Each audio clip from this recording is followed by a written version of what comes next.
Hello, my name is Sedalis, and today we'll be talking about surrealism. And the artist we're talking about today is Oppenheim. So, what is surrealism?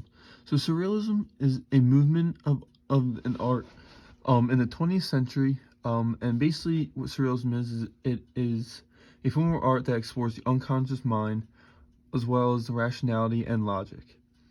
Some art styles that are included in surrealism range from collages all the way to automatism as well as frottage, but there's also many more. So in the 1920s, World War I was a very big event happening at the time, and although it was a very bad event that was taking place, it also made surrealism what it is today, and that's why surrealism was booming during the 1920s. Sigmund Freud was a psychoanalyst, and he was a major influence towards surrealism as he described World War I and the horrors of war. So, the artist we are talking about today, as previously mentioned, is Oppenheim. So, a little background on her. She was born on October 6, 1913 in Berlin. The way she really got into the world of art was she attended Paris Académie de la Grande Chimère to study art and quickly became accustomed to the surrealist work by meeting people and big artists such as Picasso and Arp, who were twice her age as an artist. They became interested in her work when Oppenheim and Picasso, along with the other artists, attended Salon des Serendipendence, in which during this event, Oppenheim would present Giacometti's Ear, which is one of her very first, if not her very first, artwork that was exhibited.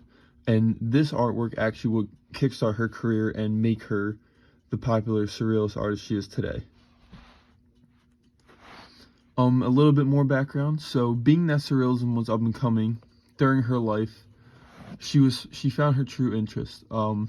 Again, as previously mentioned, World War I was taking place during this time, and surrealist really became to be what it is because of World War I and the ideology behind it. But Mary Oppenheim had a notebook, and in her notebook she would write things down about her life and what she wanted to accomplish, like her dreams and goals.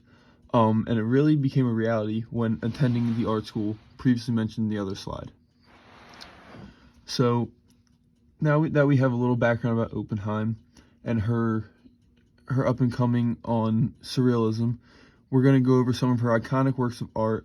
These are just a couple, on the next couple slides, these are just a couple artworks that would be the foundation of her style and make her the popular artist she is today. So the first one is the most renowned artwork of hers. It is called Object, which was created in 1936. People know this as the object of surrealism.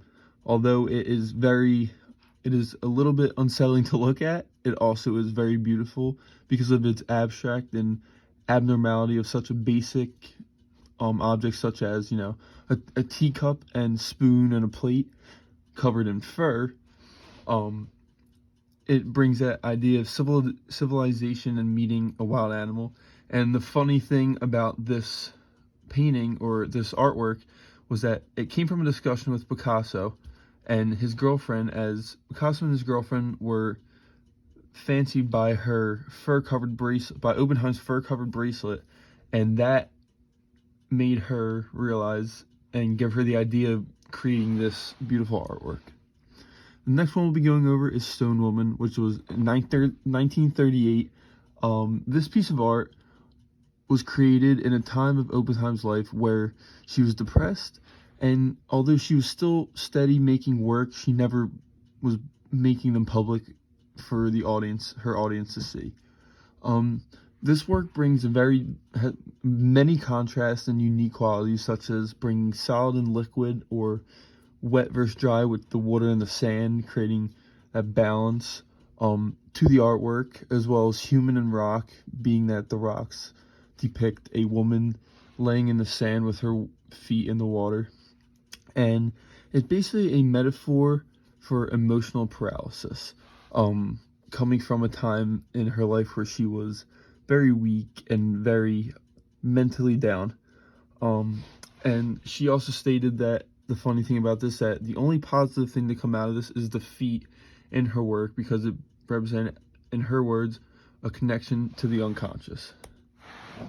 The last one we'll be talking about today is Red Head, Blue Body in 1936 by Mary Oppenheim. This piece was created around the same time as Object in the same year of 1936.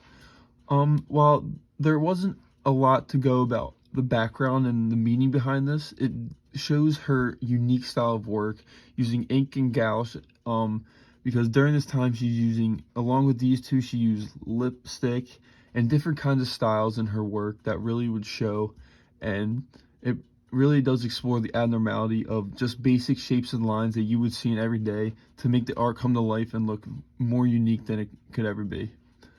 The strings and lines make the head and body look like it is a pulley system keeping the body together, giving it that abstract look for the viewers. So the final thing we talk about is the future of surrealism from Oppenheim's work. So the biggest thing with Oppenheim is that although she has made plenty of artwork in her life, the ones that the audience can see are just a select few.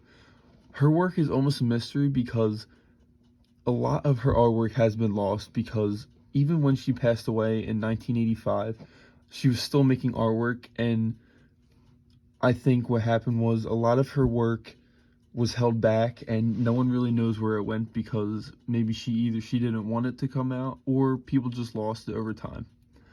But with that being said, with the select few we have, her artwork inspired so many artists for the decades to come. One of the biggest ones I'm sure everyone knows is Lady Gaga's Meat Dress, because when that came out, everyone did not know what that was, but it was actually an imitation and kind of a spin-off on Oppenheim's work for Elsa Schiaparelli. And another big one is Judy Chicago's Dinner Party, which is exploring the wild ideas from Oppenheim, like her uniqueness in abstract with shapes and different objects portraying real-life events. And the final thing is her work also inspired feminists in the 60s and 70s. Thank you.